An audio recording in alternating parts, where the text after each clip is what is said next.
اتنا ٹائم ہم social media کو دیتے ہیں، آج 10 منٹ نکال کر ان 3 صورتوں کی ٹرانسلیشن پڑھنا،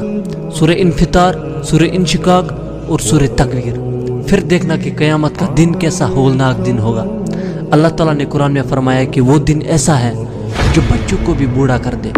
لیکن اس سچویشن میں بھی 7 قسم کے لوگ ایسے ہوں گے جن کو اللہ تعالیٰ اپنے عرش کے سائے کے نیچے رکھے گا۔ نبی علیہ السلام نے فرمایا، پہلا وہ حکمران جو کہ انصاف کرتا ہو، اور وہ شخص جس کا دل مسجد میں لگا رہے، اور وہ نوجوان جس نے جوانی میں اللہ کی عبادت کی، اور وہ نوجوان جسے کوئی خوبصورت اور باعزت عورت اپنی طرف بلائے اور وہ یہ جواب دے کہ میں یہ کام نہیں کروں گا، میں اللہ سے ڈرتا ہوں، اور وہ ایک ہاتھ سے صدقہ کرے اور بائیں ہاتھ کو خبر نہ دے، اور اللہ کے لیے محبت کرے اور اسی کے لیے مل جائے اور اسی کے لیے جدا ہو،